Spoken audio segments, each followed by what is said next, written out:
रूस बेलारूस के बीच पिछले 5 दिनों से युद्धाभ्यास चल रहा है। ज़ैप्ट 2025 अभ्यास चल रहा है। जवाब में नाटो ने भी ईस्टर्न सेंट्री ऑपरेशन शुरू किया है। पोलैंड ने आयरन गेट 2025 नाम सैन्य अभ्यास शुरू कर दिया है। नाटो और रूस के बीच 6 दिन पहले तब तनाव चरम पर पहुंच गया जब पोलैंड की हवाई सीमा में रूस के ड्रोन ने घुसपैठ की और उस पर नाटो के फाइटर जेट्स की कार्रवाई की। 2022 में यूक्रेन पर रूस के हमले के बाद नाटो और मॉस्को का सीधा सैन्य टकराव पहली बार दर्ज किया गया। पुतिन और नाटो के बीच जंग जैसे हालात क्यों बने हुए हैं, इसे समझने के लिए आपको इस मैप को समझना होगा। नाटो के जो 32 देश हैं, उसमें बाल्टिक रीजन के एस्टोनिया, लातविया, लिथुआनिया और पोलैंड शामिल हैं। दूसरी ओर रूस और उसका मित्र बेलारूस इसके पड़ोस में है। बाल्टिक सी में रशिया का हिस्सा है कालिनिनग्राद, लेकिन कालिनिनग्राद को बेलारूस से जोड़ने वाला जो क्षेत्र है वो है स्वालिक गैप। पुतिन की नजर इसी स्वालिक गैप पर है। ये नाटो के लिए चिकन नेक की तरह है। एक तरफ स्वालिक गैप नाटो के member country Estonia, Latvia, Lithuania को पोलैंड से जोड़ती है, तो दूसरी ओर स्वालिक गैप पर रूस का कब्जा हो जाए तो कालिनिनग्राद से मॉस्को तक का सीधा रास्ता जुड़ जाएगा।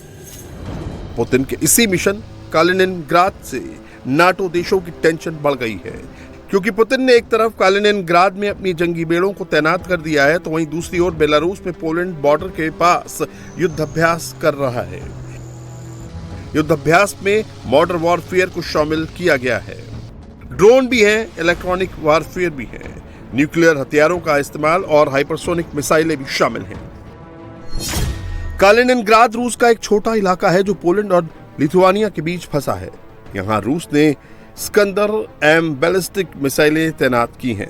इसकी रेंज 500 किलोमीटर है। कुछ वेरिएंट 700 किलोमीटर तक की रेंज के हैं।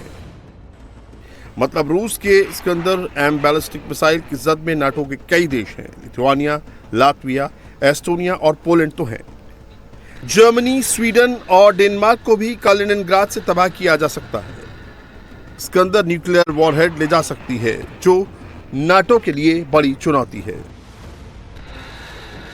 I'm confirming that within days British fighter jets and a air-to-air tanker behind us will be part of NATO's new airspace mission to defend the eastern flank against the Russian incursions, the Russian actions which have been so reckless and dangerous and unprecedented in recent days. They'll be part of a NATO air mission alongside the Germans, the Danes, the French, and it reinforces NATO's eastern flank in the face of Putin's actions. And the message to Moscow is clear. Putin tested NATO, NATO responded with unity, and the UK will play our full part. When we are threatened, we respond together. NATO देशों की tension सिर्फ Baltic region में ही नहीं है। रूस ने बेरिंट्स सागर में Zircon hypersonic cruise missile का सफल परीक्षण किया है। बारेंट्स सागर उत्तरी यूरोप में आर्कटिक महासागर का हिस्सा है। ये नॉर्वे और रूस के उत्तरी तटों के बीच स्थित है। रूस का सबसे अहम नौसैनिक नॉर्दर्न फ्लीट यहीं तैनात है। इसके अलावा रूस की ज्यादातर स्ट्रेटेजिक न्यूक्लियर सबमरीन यहां से ऑपरेट होती हैं। आर्कटिक सागर में रूस के लिए गैस, तेल और नए शिपिंग रूट्स पर दावा जताने का गेटवे यही सागर है। रूस अपनी मिसाइलों का टेस्ट अक्सर यहीं करता है। ज़िरकॉन हाइपरसोनिक क्रूज मिसाइल की खासियत है कि वो परमाणु बम को ले जाने में सक्षम है। 1000 किलोमीटर दूर तक लक्ष्यों पर हमला करने में सक्षम है। रूस के इस कदम से नाटो देशों में टेंशन है। फ्रांस ने पोलैंड में राफेल की तैनाती कर दी है। Monitoring this joint strategic military exercise that is taking place on the territory of Belarus. We continue to call on Russia and Belarus to fully comply with the OSCE 2011 Vienna document, which requires prior notification for military activities. And we remain actively engaged in preparing for any potential security threats surrounding ZAPA 2025. सवाल ये है कि रूस एक तरफ Ukraine से लड़ रहा है, तो क्या वो दूसरे फ्रंट पर लड़ने में सक्षम होगा?